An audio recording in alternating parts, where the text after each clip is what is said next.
प्रणाम, मैं गरिमा सिंह।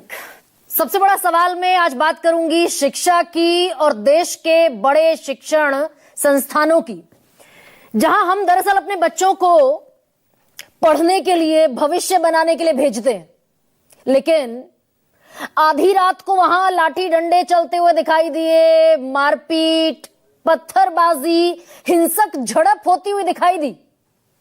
और ये कहां की तस्वीर मैं आपको बता रही हूं, स्क्रीन पर तस्वीरें भी चलाते जाइए। दरअसल कल युद्ध का मैदान, जंग का मैदान बना हुआ दिखाई दिया, देश की प्रतिष्ठित बड़ी यूनिवर्सिटी जेएनयू का कैंपस। और ये आधी रात को हुआ जब दो छात्र संगठन एबीवीपी और लेफ्ट छात्र संगठन आपस में भिड़ गए और यहां तक नौबत पहुंची, छात्रों को इतनी चोटें आई कि सिर पर, हाथ पर, पांव पर, कि सफदरजंग अस्पताल में उनको दाखिल कराना पड़ा। और आधी रात को 12:30 बजे से लेकर रात के 1:30 बजे तक यहां जमकर बवाल हुआ। अब इस बीच प्रशासन कहां सोता रहा। बाकायदा छात्रों का आरोप यह भी है कि पुलिस ने और जेएनयू का जो एडमिनिस्ट्रेशन है वहां से कोई मदद नहीं पहुंची। जो साथी छात्र थे वो उठाकर सफदरजंग हॉस्पिटल लेकर गए। पर अब सबसे बड़ा सवाल यह है, ये तस्वीरें मैं आपको दिखा रही हूं, कल आधी रात की 12:30 बजे से लगभग 1:30 बजे तक। अब सबसे बड़ा सवाल यह है कि ये नौबत दरअसल क्यों आती दिखी। एक दूसरे को मारते, पीटते, पत्थर एक दूसरे पर चलाते हुए ये छात्र क्यों दिखाई दिए। बवाल हुआ दरअसल जेएनयू की वाइस चांसलर शांतिश्री धुलीपुड़ी पंडित के एक बयान पर। और वो क्या कहती दिखी, 16 फरवरी का बयान है। पॉडकास्ट में एक इंटरव्यू में वो कहती हुई दिखाई दी, दलितों पर स्पेसिफिक एक बयान दिया उन्होंने। There is a permanent victimhood. Victimhood यानी पीड़ित बनने की बीमारी, कि आपको हमेशा पीड़ित बने रहना है। There is a permanent victimhood, you can not progress by being permanently a victim. आप हमेशा पीड़ित नहीं बन सकते। और प्लेइंग द विक्टिम कार्ड, आप हमेशा वो विक्टिम कार्ड भी नहीं खेल सकते कि भाई हम वंचित हैं, हम शोषित हैं, हम मार्जिनलाइज्ड हैं, हम दलित हैं। This was done for the blacks, ये अश्वेत लोगों के लिए किया गया था। And same thing was brought for Dalits here. वही वो जो पश्चिमी देशों में किया गया था कि भाई गोरे अलग और काले अलग, वही यहां लागू कर दिया गया दलितों के लिए। By making somebody a devil. अब क्या कह रही हैं शांतिश्री धुलीपुड़ी पंडित कि किसी एक को आप दानव बना दो, यानी सवर्णों को आप दानव बना दो। It is not easy to progress, it is a temporary type of drug. ये बस कुछ समय अवधि के लिए एक नशे जैसा तो है कि भाई आप किसी को गालियां दे लो। देयर इज अ एनिमी, ये समझ लो कि वहां पर एक दुश्मन खड़ा हुआ है। You shout at it and feel good.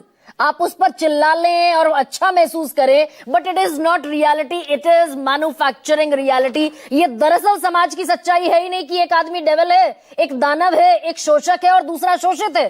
This is a manufacturing reality. ये बनाई गई वो सच्चाई है जिसका हकीकत से कोई वास्ता नहीं है। शांति श्री धुलीपुड़ी पंडित जेएनयू की वाइस चांसलर कहती हुई दिखाई दी, सुनिए जरा। There's a permanent victimhood, and you cannot progress by being permanently a victim or playing the victim card. This was done for blacks. The same thing was brought for Dalits here. And the question is, by making somebody the devil, it's not easy to, progress. Now we are creating imaginary worlds where I am the permanent victim, whatever happens, and you are the permanent oppressor. That doesn't at all work. तो वो कह रही है ये imaginary world है, ये पूरी तरीके से एक काल्पनिक दुनिया है जिसमें हम सवर्णों को, और मैं सीधे सीधे ये बोल रही हूं, जिसमें हम सवर्णों को कह देते हैं कि वो तो शोषक हैं, और दलितों को, मार्जिनलाइज्ड को, पिछड़ों को, आदिवासियों को कह देते हैं कि ये शोषित हैं। ये तो विक्टिम कार्ड खेल रहे हैं सीधे सीधे। अब दरअसल यहां पर बड़ा समझना जरूरी हो जाता है, जो शांति श्री धुलीपुड़ी पंडित कह रही हैं, यानी सरकार से बिल्कुल मुख्तलिफ राय है। थोड़े दिन पहले वो यूजीसी की जो रेगुलेशन आई थी 13 जनवरी को, यूनिवर्सिटी ग्रांट कमीशन की, जिसके बाद शिक्षा मंत्री धर्मेंद्र प्रधान ये कहते हुए दिखाई दिए थे जिसमें ओबीसी को भी एससी और एसटी के साथ जातिगत भेदभाव की कैटेगरी में जोड़ दिया था, और धर्मेंद्र प्रधान कहते दिखाई दिए थे कि सवर्णों के साथ भी कोई अन्याय नहीं होने देंगे, लेकिन ये यूजीसी के रेगुलेशंस जायज रेगुलेशंस है। और दरअसल देश का सुप्रीम कोर्ट ये कह चुका है जनवरी 2025 में, जस्टिस सूर्यकांत की अगुवाई वाली बेंच ने बाकायदा जातीय भेदभाव की शिकायतें इकट्ठा करने के लिए निर्देश दिए यूजीसी को। और संसद में, सुप्रीम कोर्ट में कुछ आंकड़े भी रखे गए जो मैं आपको बता देती हूं। यूनिवर्सिटी ग्रांट कमीशन ने, भाई वाइस चांसलर तो जेएनयू की कह रही है कि इमेजिनरी वर्ल्ड है, काल्पनिक दुनिया है, लेकिन इसी देश की संसद में कुछ आंकड़े रखे गए और जिन आंकड़ों को इकट्ठा किया इसी देश की यूनिवर्सिटी को चलाने वाले यूनिवर्सिटी ग्रांट कमीशन ने। और वो आंकड़े ये कहते हैं कि पिछले 5 साल में जातीय शिकायतें लगभग 118% बढ़ गई। 19 से 20 के दरमियान ये 173 शिकायतें हुआ करती थी और 23 से 24 के दरमियान ये बढ़कर हो गई 378 शिकायत, यानी 118% ज्यादा। और यही रिपोर्ट रखी गई सुप्रीम कोर्ट में और यही रिपोर्ट रखी गई देश की संसद में। और सुप्रीम कोर्ट ने ही यूजीसी को ये रेगुलेशंस बनाने के लिए कहा।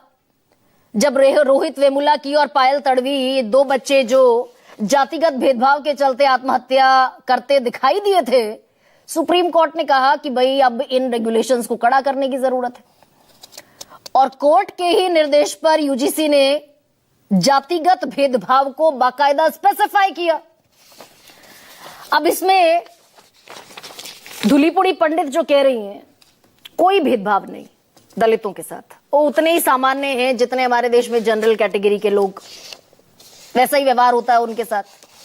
तो कुछ और आंकड़े भी हैं और इसी देश के कॉलेजेस के, यूनिवर्सिटीज के आंकड़े हैं। इस देश में सेंट्रल यूनिवर्सिटी है टोटल 45 और वहां शेड्यूल कास्ट यानी दलितों के जो वाइस चांसलर जो वहां पर मौजूद हैं उसमें दलित वाइस चांसलर है सिर्फ 1:45 में। 2% का आंकड़ा बैठता है। ये आरक्षण मिलता है उनको 15%। और आदिवासियों के लिए ये आंकड़ा बैठता है, ये भी 2% है। तो दलित और आदिवासी वाइस चांसलर 45 सेंट्रल यूनिवर्सिटी में एससी का भी एक है और शेड्यूल का ट्राइब का भी एक है। शैक्षणिक पदों में ये आंकड़ा शेड्यूल कास्ट के लिए, दलितों के लिए बनता है सिर्फ 5%। सिर्फ 5% शैक्षणिक पद दलितों से भरे हुए हैं और आदिवासियों के लिए ये संख्या हो जाती है 14%। गैर शैक्षणिक पदों की अगर बात करूं तो 10% दलित है और एसटी शेड्यूल ट्राइब है सिर्फ 5%। और ये सारे केंद्र सरकार के डेटा हैं। अब ऐसे में ये बहस, दरअसल इस पर बवाल होता दिखाई दिया तो धुलीपुड़ी पंडित कहती दिखाई दी, भाई मेरा तो ये इंटेंशन ही नहीं था, मैं तो खुद बहुजन हूं। पर वही 2023 में ये भी कहती दिखाई दी थी कि भाई मैं बड़े गर्व से और फक्र से कहती हूं कि मैं आरएसएस की पृष्ठभूमि से, राष्ट्रीय स्वयंसेवक संघ की पृष्ठभूमि से आती हूं। इसी पर अब वो जो दूसरा धड़ा है जो वो पॉलिटिक्स करते हैं दलितों की, वंचितों की, शोषितों की, पिछड़ों की, वो कहना भाई ऐसे ही लोगों को समता समिति में हेड ऑफ डिफेक्टो हेड बना दिया कि अगर किसी के साथ जातिगत भेदभाव होता है यूनिवर्सिटी कैंपस में, कॉलेजेस में, तो ऐसे लोग क्या न्याय करते हुए दिखाई देंगे। ये तो खुद दरअसल ऐसी माइंडसेट से, ऐसी मानसिकता से ग्रसित है कि सब आर्टिफिशियल और इमेजिनरी वर्ल्ड है। अब इस पर जेएनयू में बवाल और 2 दिन पहले जंतर मंतर पर निकल आए थे सवर्ण छात्र और सवर्ण क्लास के लोग कि ये काला कानून है, इसको लागू नहीं होना चाहिए, सवर्ण आयोग का गठन होना चाहिए, एससी एसटी एक्ट को इस देश से खत्म कर देना चाहिए। इसी पर चर्चा करूंगी, आज आपके सामने रखती हूं आज का सबसे बड़ा सवाल।